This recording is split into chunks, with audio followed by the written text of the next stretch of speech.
Welcome to the Maine Science Podcast. I'm Kate Dickerson. Today's episode is a conversation I had with Lindsay Ware in late June 2022.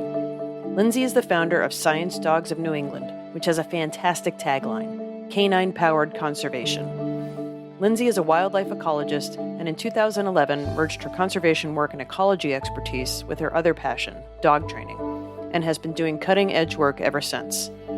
Some of you might have been lucky enough to catch Lindsay when she presented at the 2022 Maine Science Festival event, Science Goes to the Dogs. We dive into that and more, and I think the work she's doing with her dog partners is fascinating and one of the coolest things I've learned about. I hope you get as much enjoyment from our conversation as I did. Well, great. Lindsay, welcome to the Maine Science Podcast. It is a pleasure to have you. Thank you so much for having me. You have one of the coolest jobs that I could think of, which is the Science Dogs of New England, right? Is your company. Mm-hmm. I think when most people think of dogs and tracking, they think of police dogs or other things, but you have gone a whole other route, which we'll get into. But before I let you dive into that, I was kind of hoping you could tell us how you got into science and then maybe how you got into the dog training part of it, because that is not necessarily a deep connection. I know you have a degree in biology, so that's a little bit of a leap from standard college biology into dog training. Yes. So I've always been really interested in science, specifically environmental science and wildlife biology. So I kind of was one of these children that knew I'd be doing something to do with this ever since forever. I grew up around wildlife and exploring the outdoors, and as you said, my background educationally was in wildlife biology. And so that's after I grew up a little bit and I'm like, I'm going to study wildlife biology. And so that's what I did. And I was to be able to be a part of a lot of research projects, different research projects. I worked a lot of temporary jobs and kind of worked all around in different parts of US and Canada, actually, really learning about wildlife research. So I guess I got into dog training, which I also do consider a science, but just very different. And I got into it because I started kind of pinning myself down geographically and getting into more laboratory science than wildlife biology. So while I was really happy to still be in the field of science, I wasn't quite doing something I was like 100% passionate about within science. So I started getting really into training my dogs and learning about dogs and actually learning about the science of dogs and how they learn and what things drive their behavior and what other things that, dogs are doing with us humans. So when I started learning more about dog training, I actually became a professional trainer kind of as my evening job after I worked in laboratory science. And just really, really enjoyed it. And then started getting into some of these extracurricular activities like tracking wounded game for hunters with my dogs that started connecting conservation and dogs. Okay, before you go too far down that route, because that is one of the coolest parts, would you mind explaining, you said you did a bunch of different wildlife ecology projects and works, and then you ended up in a lab doing different science, but still science. So what was the difference for you between those sets of sciences? And I will say, I also think dog training is a science as well. I think much like our own brain, we've only really scratched the surface of what we can learn about animals in all sorts of ways. And the more I learn about dogs, and I would argue cats too, the more I'm convinced we've got a ton to learn from and about them. If you could just kind of explain, like, just for people who might not know the difference between the ecology projects and then the lab part. Sure. So the ecology projects were very applied projects where we were actually field technicians going out into different environments and collecting data from plants and animals in the wild. So some examples would be, I did one project about ruffed grouse habitat, and we were in these different plots where we were logging all the different species of trees and shrubs that were in the area and how dense it was and how it related to ruffed grouse habitat. I also did a lot of bird work, specifically with waterfowl. So we would trap waterfowl, put little colored markers on them and put leg bands on them so that we could then recapture them and use those numbers to try to estimate populations. So lots of different projects like that where we were doing, hands-on field methods to collect data. The laboratory work was also doing different processes in order to collect data, but it was more in a controlled laboratory environment. So we were doing, some of it was actually doing services for other laboratories in relation to mouse models to help with learning more about human diseases. And I also had a couple of roles there where we were actually doing research and development. So we were doing all these experiments to try to make lab processes more efficient and be able to basically collect more data and be more efficient in our lab processes. Yeah. So, and I loved that actually. While I wanted to be out there doing the applied stuff, I did start to fall in love with the methods part of the scientific method, right? Like that, how do we collect data in a more efficient way? And how do we do things so that we can do things better? So do you think that understanding methods and how to collect data to see what you're actually seeing may have helped you with dog training and moving on beyond what I would consider what most people think of for dog training, the minimum of what they can do? And this will be a really good opportunity to let the rest of the audience in on what it is you're doing with your dog, since we both know and they don't. But I'm wondering if the methods part helped with that because you could look at it differently. That's really interesting. I've never really thought about it as helping. I've always thought about it as why I got into training and why I got into the work that I do now, because I just became so interested in how to learn how to do things better and how to collect data more efficiently. But I guess also looking at it from your perspective of did it help that? That's really interesting.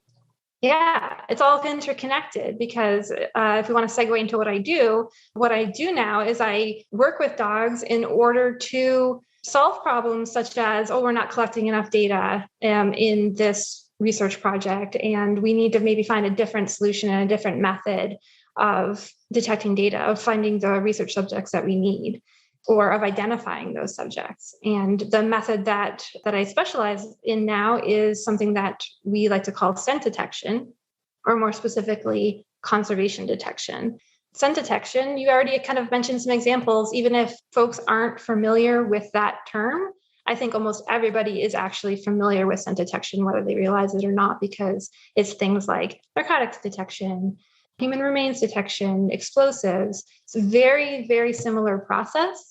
It's just that instead of detecting those things, the dogs that I work beside are detecting plants that someone is researching, or an animal, or they are searching for maybe evidence of that animal, such as scat samples. I can totally see how your love of dogs and understanding dog training, and then your life as a wildlife ecologist and biologist all merge with this. What I cannot figure out is how, and I suppose this is a problem with all dog training, but how do you identify a scent that's distinct enough for one plant that your pups can find it all the time? Yeah, so a lot of times it's a little bit of a reliance on something very important that we know about dogs. And this very important thing that we know about dogs is that they are expert discriminators, which means they're really good at finding little differences in things. So that can be in things that they are witnessing visually, or it could be in things that they're smelling. They really tune into differences. In contrast, us humans, we tend to really gravitate towards generalization, which means one thing that's kind of similar, we can kind of extrapolate that to something else. And that's a super important tendency to have. It really helps us out a lot. But that's not so much the dog's strength. They are geniuses at discriminating and at picking out little differences. And so when I train dogs just for everyday life, manners training, that's one thing that a lot of people really need to understand, is that we might be asking our dog to sit, and we might be actually giving them the signal to sit slightly different than we normally do. And then when the dog's not doing the behavior, it's not because they're being stubborn or whatever. It's because they're noticing a little difference in how we're doing it. And they're like, oh, well, that's not the same thing. And so it's kind of the same thing with scent. They could do this with scent where oh, well, this smells a little bit different than that. So this actually isn't the thing that I want. I want this thing over here that smells exactly like the thing that I know that I'm going to get rewarded for. That's really cool. I realized I cut you off when you said you started to get into game tracking. Mhm. which I'm going to assume was kind of the gateway into, oh, I could use these dogs for plants and animals. So do I have that right? Is that how you got Yeah, into this? that's pretty much the way it happened. I got into that as a hobby and got really, really interested in it and started to see as the game tracking community started growing, we were making a really huge difference in conservation. And the whole time I was like really wanting to get back into the wildlife biology side of things. And at the same time, I was learning about this emerging field of conservation detection where although there's been some pioneers that have been doing it for quite a while, it really is coming more to the forefront now. And so we are considering it still very emerging. It like something clicked. It's like, this is how I'm going to continue to make a difference in conservation and in science, but I'm going to do it differently. I'm not going to do this in laboratory science anymore. And I'm not going to do dog training as a separate thing. And I'm not going to, I'm going to bring everything together. So when you said you saw that the game tracking community was making a big difference in conservation, what do you mean? Well, there are some circumstances that happen sometimes in hunting where, an animal might be mortally wounded and it can't be found. And there's a whole host of reasons for this. It could be an accidentally misplaced shot. It can be weather conditions. It can be all sorts of things. This is something where we find that if we utilize dogs, work together with dogs that are really good at using their noses, they can be really effective in recovering animals that might otherwise not have been recovered. And of figuring out animals that aren't mortally wounded to figuring out that like, oh, okay, that animal is going to be okay. And then kind of giving some peace of mind to hunters. So that's kind of the two main functions. And the big conservation effort here is that we are, harvesting those animals that could be harvested. So making a difference there where animals aren't being left out there. And it's really impactful in the conservation community and to the hunters and really making a difference. And in the numbers that we do it across the country, it really makes a difference with preventing an animal being lost. So when you were growing up, did you grow up in a place where you were regularly hunting yourself and had dogs helping out or not? Well, I grew up with dogs, which is probably why I gravitate to them so naturally. And we did have a couple of hunting dogs growing up. My dad hunted, but I never hunted as a child. But we were very encouraged to be exploratory and we played outside all the time. I was obsessed with catching frogs and, checking them out and then putting them back in the pond, of course. But that is kind of the way that I was raised. And we came to Maine a lot and, hiked up here and explored up here and everything. So yeah, it was like, I'd never hunted, but I was just always fascinated by the natural world growing up and very much encouraged by my family to kind of explore that and pursue that. Okay, so now that we have a broad sweep, I am not going to make you pick either your favorite animal companion or your favorite thing to track, but I do think it might be interesting for you to step us through how you would train one of your dogs for a specific project. You can pick a project or do a hypothetical, whatever's easier for you. Okay. Probably if I pull in examples, I'll pull in from the biggest project that I work on, which is having to do with turtle detection. But just as a broad example, so there's kind of three main big parts to scent detection training for conservation purposes. And the first one is going to be, we want the dog to associate whatever that specific scent target is. So say, for example, it's a turtle, one specific species of turtle. We want the dog to associate that turtle with their favorite thing in the whole wide world. So the dogs aren't actually really caring about the turtle or the plant or whatever it is we're asking them to find. They really care about earning their very favorite thing. So for my detection dogs, their favorite thing, they're both toys. One of them really loves a tennis ball throw, and the other one really loves to play tug. And so that is what they're working for. And other dogs might work for their favorite food treat. It just depends on what is like their number one top favorite thing. So that's the first big piece, is like getting them to just associate that if I find this, I get my favorite thing. And then the second big piece of training is teaching them to do a specific behavior in order to communicate to us, hey, like I found the thing. And so now I get my reward. So come over here and give me my reward. And in the case of my dogs, they kind of freeze in place and point their nose towards whatever it is that they've found.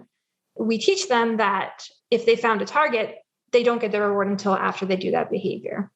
And then the third big piece is teaching the dog to search. And it seems a little silly because like, well, of course a dog knows how to follow his nose and search, but there's a lot of complexities to tuning everything else out that's going on in the environment and dealing with any challenges like the wind is really strong or there's swirling around and it's hard to pinpoint something. Like those are all skills that a dog builds through training to be able to more efficiently go from, just catching a whiff of something that they're going to be rewarded for to actually working all the way to it and pointing out exactly where it is. So those are kind of the three big pieces of scent detection training. Of course, there's a lot to all three of those. And then we have a whole host of foundational behaviors that we train as well that, for example, we need to make sure that dogs are safe while they're in the field. They have great, recalls where they would come to us immediately when we ask them to, training to make sure that they're safe with wildlife, all sorts of great foundational things. So you said your dogs, the way that they signal that they've found something, is that like dog specific? And then you train them that they get what they want after that? Or do you have to train them to do that specific signal? Yeah, well, that's a good question because for me, I train it specifically, but one technique in this field is actually to wait to see what kind of behavior the dog offers naturally when they have found something and they're expecting a reward. And you can use your really good dog trainer timing and just time your reward to be like, okay, yeah, like keep offering that natural behavior. So for me, I ask for a specific behavior because the way that I do things, I want to leave myself open to whatever potential targets in the future I have researchers that might be interested in having me help find. And if it's something very fragile, like a endangered orchid or something that we want to make sure that the dog isn't going to disturb, I want to make sure that I have a behavior that involves the dog being very still and trying to prevent as much as possible any like accidental stepping or anything like that. So in dog training, we like to think about behaviors that are incompatible with other behaviors. So for example, if you don't want your dog jumping on you, teach them to sit when they approach you. So same idea with detection, where I want to teach my dog something really incompatible with disturbing the whatever it is we're looking for, because one of, I think, the amazing things about conservation detection is that it is a very non-invasive sampling method. And so our goal is always to not have much of an impact at all on the environment. My other question is, let's say you do this turtle project and you're done, and your next project is a plant project. How hard is it to switch your dog's detection from one to the other? So to teach them a new scent or an additional scent technically happens pretty quickly. These dogs, we specifically choose dogs that are incredibly motivated by their favorite things. So when you give them a new opportunity to earn that, they're like, okay, yeah, like they can memorize that scent very quickly. What takes time in preparing them for a new project is the fact that they might have to go about things a little bit differently. So is this new scent maybe something that might be up more at their head level or maybe even higher? And if you hadn't previously have only been doing turtle stuff before that are always just on the ground or, on the edge of the stream or something, then you do have to teach the dog to like use other strategies when they're searching. And some species and some targets have different concentrations of scent. Some can be really, really stinky, and some can be like, you might figure that a plant is not going to have a big, huge stench coming off of it, right? So that all comes into play when the dogs are searching. And so we do a lot of training to help themselves find it better. If it's something that's good, giving off low concentrations of scent, then we kind of have to teach them to maybe be a little bit more careful and meticulous and, or search different. They definitely learn with practice of like, I should check this like under this bush here, and the dog I have that's doing a lot of the turtle work right now, you can see her starting to understand like, there's a big clump of grass. I should go check that. She's not necessarily following a scent from there. She's just like, I'm going to go stick my face in here and see if I can smell anything. So they learn specific strategies for sure. And it's our job to help them learn that and to teach them that. How long does it take to train the dogs? Like before they're ready to dive into the project, how long does it take to get them there? Well, if you had a dog, like a dog that's already trained in scent detection, but you're going to take on a new project, it really depends. So it's like the running joke with conservation dog handlers is like, it really does. So I can give like a rough estimate of, in some cases, you could get a dog pretty operational in a few weeks. It depends. If you have a dog that already is trained on some kind of species of scat, then to do a different species of scat, a couple of weeks and you're probably good to go. If it's some kind of research subject that's very different, say you've never done live animal work, you've only ever done scat work or egg masses or something like that, or plants, it's just a little different if you're after, live animals. So you're going to have to maybe prepare for a few months. It also depends on if you have a good available training, what we call training aids, which are samples of the scent that you have that you're trying to find. There's like a little bit of this tricky thing, conservation detection, where you're trying to find something that is dispersed very widely or rare. But in order to train the dogs to find that, you actually have to have it in the first place. And sometimes that can be really hard. And sometimes the samples that we're using to train the dogs on these rare items are actually not exactly what we're looking for. So for example, we might not have scat samples from a species from the wild, but we might be able to get some from captive situations.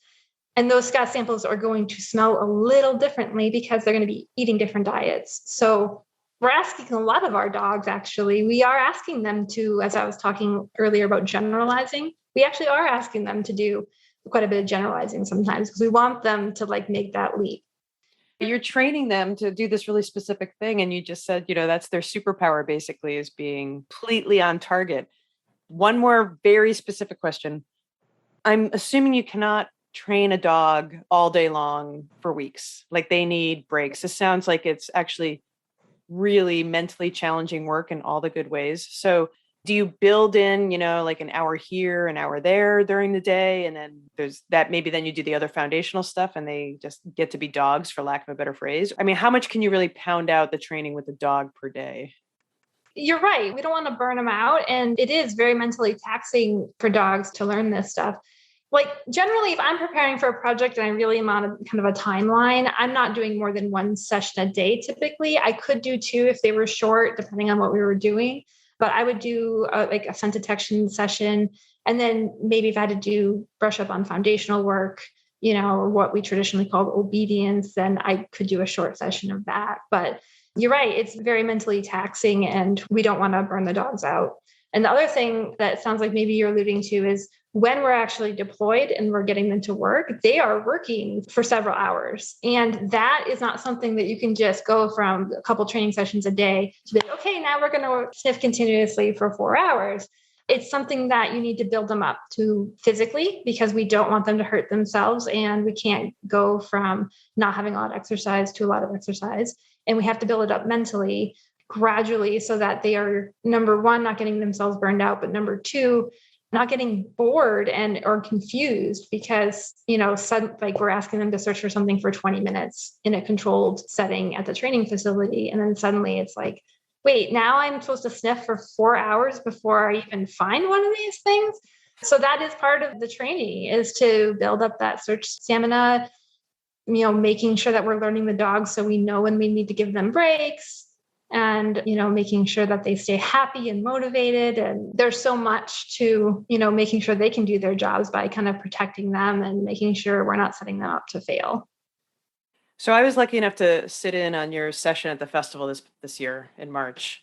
And one of the things that I thought was really interesting that I think surprised a lot of people in attendance was when you said there wasn't any particular breed that was particularly good at this, that it really was based on the reward system for the dogs and kind of their general temperament. Were you surprised by that when you first got into this specific scent training? I don't know. I guess I wasn't, because through the tracking work that I had done before, even though the work is very different, I draw so many parallels from that conservation tracking work for the large game. Like my first tracking dog was a rescued mix from the shelter. And so you see all these different dogs doing it. So I guess I can say it didn't really surprise me very much. And a lot of the pioneering groups that I look up to so much. When I first started researching all this, they actually do a lot of dog rescue. And so they are looking for the individual and they're not really caring about the breed at all. You do sometimes see some breed patterns for sure, because some of these characteristics tend to pop up in certain breeds, but you see all sorts of different breeds and mixes and sizes. And how do you find a dog that you know what their number one thing is, right? Like, their motivator and they're going to do the scent work really well. Is it just kind of like running them through stuff Yeah. So like if I was going to find an adult dog, different groups and different people have their own little tests of what they're looking for. There's certain things you can do to see how motivated a dog is for a certain thing. Like some groups will say like, yes, sometimes like the first round of checks is just like walking through kennels and bouncing a tennis ball and see who's paying attention to you, right? And there's all sorts of more formalized things you can do. And what we're looking for is what's going to be the persistence level in that dog to get, the ball or the food or the toy. And that's for an older dog. Now, if you're getting a dog from puppyhood, your strategy is going to be to look at the characteristics of that dog's pedigree and that dog's family. And you do want to use breed to a certain extent to that, because pretty much one of the big reasons pure breeds exist is because trying to get predictability in the dogs. So you're kind of taking that strategy, that like, okay, I think I have a pretty good chance of getting a dog that I'm looking for based on these lines. Or you see dogs and you're like, okay, I'm going to figure out like that dog's pedigree and maybe get a dog from that line or something like that. So there's a few different kind of ways to go about it. And there's some really neat programs. Working Dogs for Conservation has a program where they have shelter groups do like formalized assessment to potentially evaluate certain dogs for a working situation, for a conservation detection situation. And it's win-win, because those types of dogs don't want what we consider a normal pet home. Like they're a little different and they have higher energy needs and really, really high drive to be out there working. And then it also helps identify what dogs might be able to have a career in detection work. So you said it's a relatively new field and there's pioneers that you said you look up to. Where are the other big places that, I was going to say in the States, but I imagine it could be worldwide. Where are other groups doing similar work, and how often do you all get to see each other? Well, so in the US, it's really emerging now. There's several groups now. Some of the pioneers are more out in the Western United States. So Working Dogs for Conservation and rogue detection teams. There's a group now, Conservation Dogs Collective, out in the Midwest area and surrounding states. And actually, a region of the world where it's very prominent actually is Australia. Australia has a lot of conservation detection groups. So it's really, really interesting. And as far as seeing each other, that sometimes can be kind of a tricky thing about it being a conservation detection handler, because even though there's like a lot of us out there, really in the grand scheme of things, there isn't. And sometimes you feel a little bit like, a little isolated. And so a lot of us reach out, and especially over the last few years, there's been such a great push of this idea of community within this field. And I'm part of a group where we just have these Zoom meetings, and it's not really anything formal. It's just basically to touch base with the people in our field that we never really get to see face to face, or very rarely get to see face to face. I recently was at a conference this spring in New York, and we did a little session of conservation dogs presentations. And so I got to meet a few conservation dog handlers for the first time.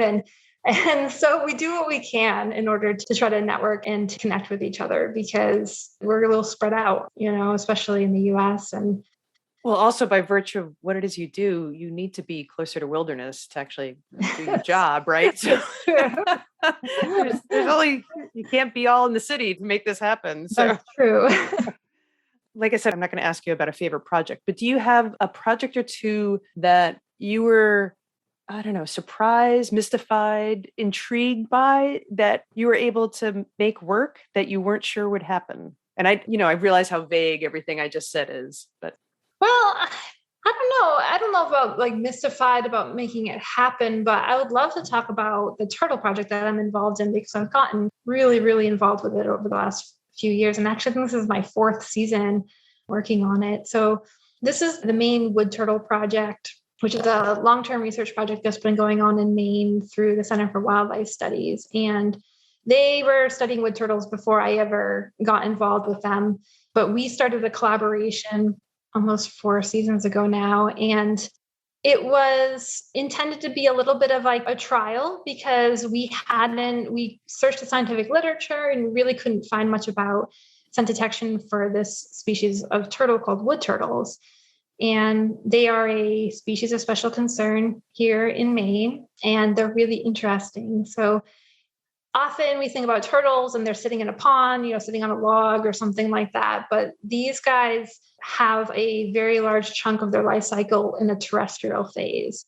So in the spring, summer, and early fall, they're going to be up in the uplands. And often once that vegetation moves in, they are really hard to see. They've got very cryptic coloring, and they like to crawl in and be protected in the vegetation. So they get really hard to see. So we started this as kind of a trial thing, be like, let's try it out and, see if this is something that maybe we could do. And it's really grown. And this is another great example of like scientific community where like we started this little collaboration.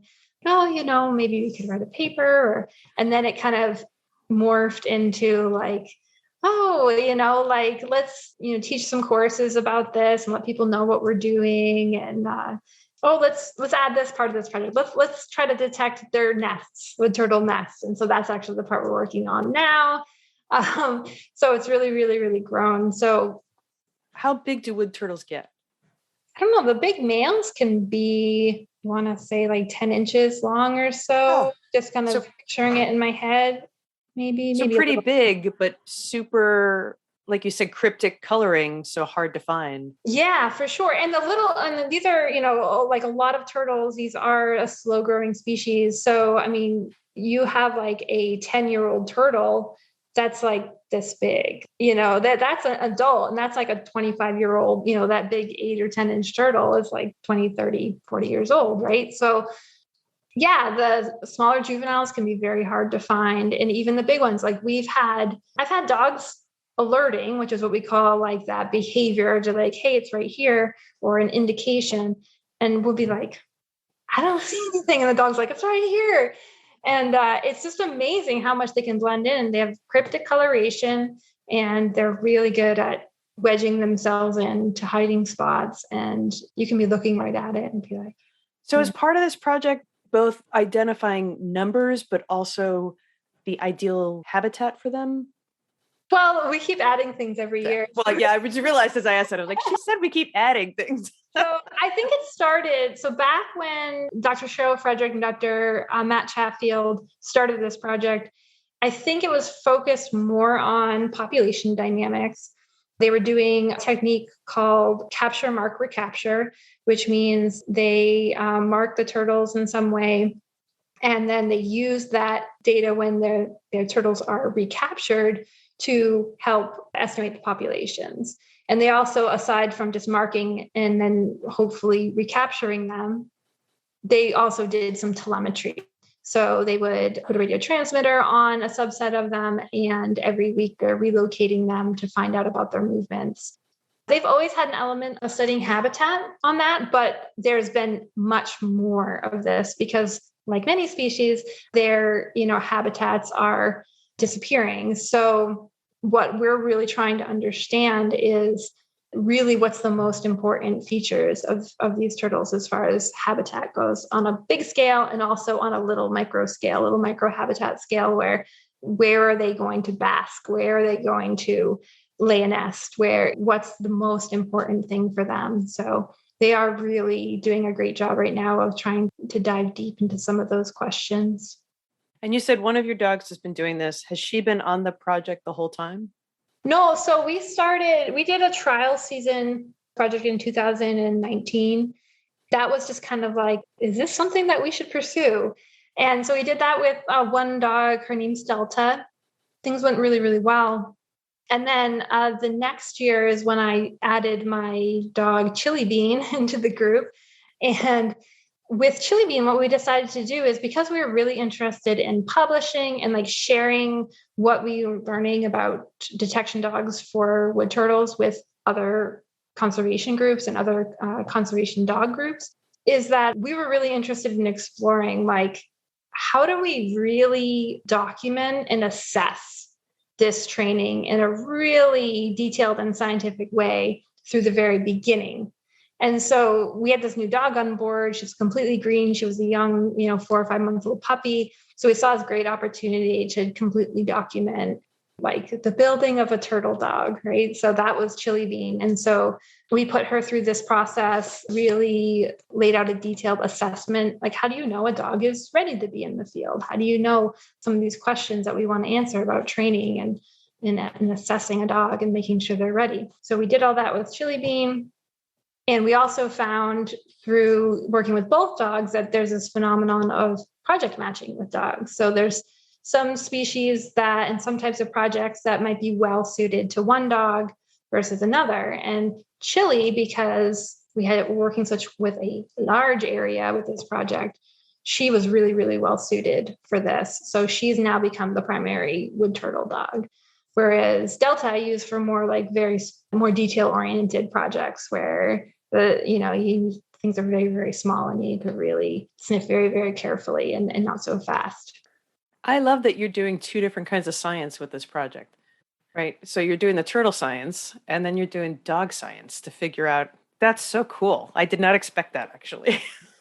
We have a really cool group of people on this project where, it's a mix of herpetologists. And then we also have one of the co-founders of the project, the co-PIs. She actually has a background in, Dr. Frederick, she has a background in training zoo animals.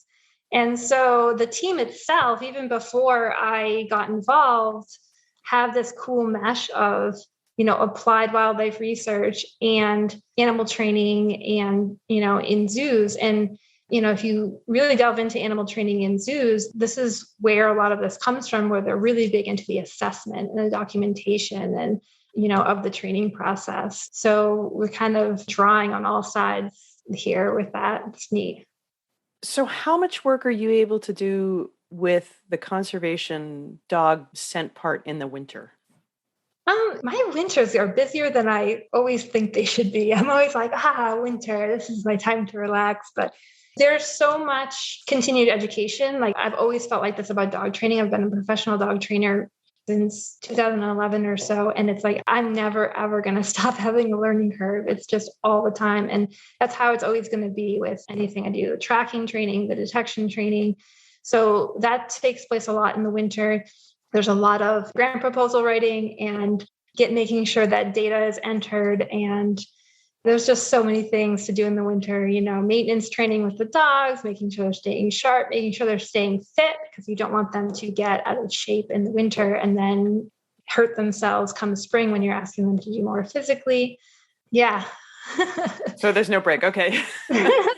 I thought there would be, but yeah, no, there is with like the physicality of going out in the field. Sure. Yeah, for sure. But there's not like you're kicking back, reading a book with the fireplace for weeks at a time. No. How many dogs do you have doing this right now? Is it just those two? So right now I have one tracking dog that's specifically he only does when we game tracking. And I've got 2 dedicated scent detection dogs. And do you think that's about the limit as one person to 3 dogs on 3 very different, you said the tracking dog, and then you said the scent detection, one is, wide, big areas, and one is much more detailed. Like, you're being taxed at all of those levels too. How much more could you possibly do as one person? Well, I guess we'll find out. Okay. No, it's a lot. Like, you have to, the more dogs you add to a program and don't add more people, you're stretching yourself over the dogs, and you don't want to neglect anything or anybody as far as when it comes to dogs. So yeah, it's definitely a lot. And it depends on how young they are too, the younger dogs. I'm just getting out of a time where I had like my 3 dogs I have now are not very different in age, and they were kind of young. And so, as they're getting more proficient and it's getting a little bit easier, and I will be adding another tracking dog within the next year or 2, because you don't want to put everything on one dog, because you don't want to put too much physical pressure on them. And you want to make sure that you're playing to each dog's strengths and weaknesses, like with the scent detection example. Same thing with tracking. We actually just recently lost an older dog, and when he tracked wounded game, and then I had my current primary tracking dog, it's really neat because we could find out information about the tracking situation and then make decisions about which dog to use based on their strengths and weaknesses. So that is really helpful. But yeah, it's a lot of work. Dogs are a lot of work for sure. Yeah, it's like an eternal 2-year-old all the time. So I meant to ask you early in our conversations, and I realized I didn't. You said you used to visit Maine. So where did you grow up? I grew up in Connecticut. Oh, in Connecticut. Okay. Yeah. So in one of the few wilderness parts of Connecticut, or one of the more what we all think of when we think of Connecticut? I would say it's not what we all think of when we think of Connecticut. It was in Eastern Connecticut. Oh, yeah. We were in a rural environment. We had woods in the back of our house that we would play in. But I also kind of felt the wanting to go to other places that have we always went to Maine, and that's where my parents like to go for, hiking and camping and things like that. So I got to experience a lot of different places for kind of outdoor activities. But yeah, I grew up in Connecticut. So last one question that I can think of for now, and then you'll be off the hook. Did you pick coming back to Maine? Because you said you were all over the place and then you settled in a lab. Was it because you wanted to come back to Maine, or was it just luck and good fortune? Well, I always had that in the back of my head. I just never thought that I would be able to, because, often when you're in biology or wildlife biology, you have to go where you need to go. And if your career is a priority, then sometimes you're going to be open to that. But I ended up in Maine. My significant other is in fisheries science. So he was fortunate enough to get work here. And so that's why we ended up coming here. And he's from Maine originally. So it worked out great because I always wanted to. I just come back here, but I just didn't, I didn't want to make it like a requirement. My husband and I grew up I was upstate New York and he was Western New York, and we lived in Providence, and he's an academic. So you go where the jobs are, right? Mm-hmm. You don't get to pick. And position to open up at the University of Maine for him. And we felt like we won the lottery. We never, ever thought we'd get back in New England. When he interviewed for the job, we were in West Michigan, totally far from everywhere we'd ever been. So I totally get it. Yeah, we were in Ontario when he interviewed for here, and we ended up close to his family here, which is... What a score. Yeah. Lindsay, this has been a delight. I feel like I've learned a lot more about dogs. I grew up as a cat person, but what I really like about dogs is other people's dogs. It's kind of like being the aunt. It's great. But there's things that you said that really struck with me. You want to reward behavior based on what you don't want. So I was thinking, the trampling, you don't want that with the animals. And it's really cool. It's a really cool way to think about your work in this project level, and how you have to think about all these different pieces to make sure you get the end result and keep everybody happy, because you're not just moving like furniture around here. You've got other living creatures you've got to worry about. It's just really neat stuff. And I think Maine is really lucky to have a pioneer in this field. I think the work that you do is super fascinating. And I think an awful lot of people are going to be excited to know that there's this opportunity. If you love these two worlds, you can have them collide like you've done. Thank you very much. Thanks for listening to the Maine Science Podcast. Make sure you never miss an episode by subscribing on your podcast platform of choice. And please leave a rating and review. It will help more people find us and help spread the word about some of the remarkable people doing science in Maine. The Maine Science Podcast is recorded at Discovery Studios at the Maine Discovery Museum in Bangor, Maine. The Maine Science Podcast is hosted by me, Kate Dickerson. This episode was edited and produced by Scott Loiselle. We received financial support from Central Maine Power, production support from Miranda Bouchard, and social media support from Next Media. The Discover Maine theme was composed and performed by Nick Parker.